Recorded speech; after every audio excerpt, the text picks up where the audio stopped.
Good evening, Facebookers, lookers, and lurkers. It's your girl Jen here on this Friday night. I think it's January 29th here in Las Vegas, Nevada. And I want to talk to you about, you've fallen, but you must get up. We hear that all the time. You guys know the commercial with the old lady. She fell.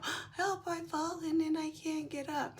Well, anyway, I want to talk to you guys about we've fallen, but we must get up.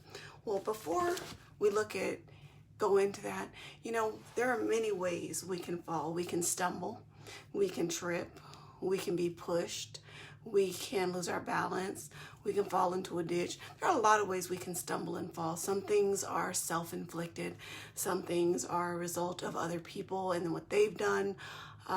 Sometimes it's at no fault of our own. We just miss the mark and we fall, right? We stumble. And it's very easy to say, Lord, I don't have the strength to get up from here. I'm tired. I can't do this anymore. But I'm going to tell you, if you've fallen, you must get up. What do they say? Winners, they fall down 6 times and get up 7. That's what it comes down to. But really, where do we pull that strength from? Where can I pull the strength? Where can I get the desire to press on? And you get that from God, because we know we can do all things through Christ who strengthens us, right? But what benefit is it to get up? If I'm going to keep stumbling, if I'm going to keep falling, that no matter how hard I press, and stumbling could be your health. Your stumbling could be a health crisis, COVID. It could be, the loss of your income, the loss of your home, your transportation, relationship woes. Any of these things could be a stumbling block. Maybe you made a poor purchase decision, you spent some money you didn't have, whatever. All of those can be considered a stumble or a fall, and we have to get up. Well, where does it say I have to get up in the Bible? Oh, well, let me tell you. Turn over to Proverbs 24:16.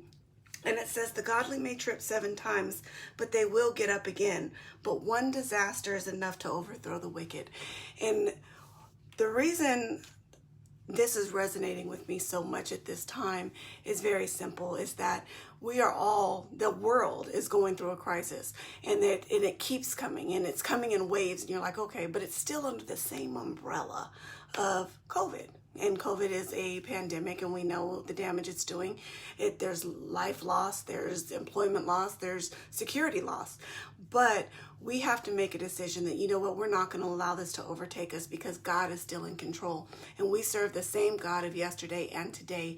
And if God can be with if God could be with Shadrach, Meshach, and Abednego in the fiery furnace, guess what? He can walk through COVID with us. If God could be with Daniel in the lion's den, guess what? He's got us. If God was there for Job with all of the loss he endured, guess what? He hasn't left us. And the blessing is that we have succeeded to making it through 100% of the very worst days of our life. And when I tell you that I've had some worst days, and a lot of you know, I'm a stroke survivor, I'm a divorcee, I'm a single mother, teenage mom. There's been a lot of things in my life.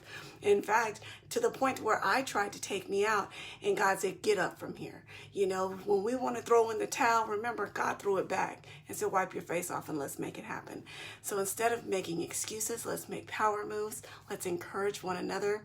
Let's bless one another. Hey, whatever it is you have, if your neighbor is lacking somewhere, be it groceries, be it helping with the kids, they're overwhelmed.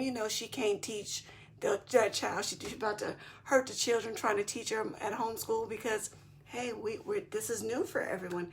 Take a moment. If that's where your strength lies, do that. If you're a teacher and you can encourage, if you have a degree and your neighbor doesn't, help the kids, help the mama, help the kids, help the daddy. If you see somebody working hard and they're struggling, encourage them. Hey, you're doing an awesome job. Don't give up. You would be amazed at how far your words of encouragement can go. And I'm telling you from experience, because as I poured out and showed my vulnerabilities on yesterday, so many of you poured into me. And for that, I'm so grateful. So with that, you know what? We fell down. It's time to get up. We got to move out and make it happen. No excuses. Excuses are only good for the people that use them. They don't work for anybody else. I don't care about your reasons why. What are we going to do from here? So even though it doesn't look good, even though it doesn't feel good and you don't see a way out right now, like somebody pushed me down, but I got to get up. I can't focus on that. I'm going to keep my eyes on the one who can change my circumstance and wait for it to change. When I've done all that I can do and I can't do any more, I know that that's when God will step in and do what only God can do. So I hope you guys have a wonderful night. I'm not going to worry about it. I'm going to sleep well, and God bless you. Talk to you later. Bye-bye.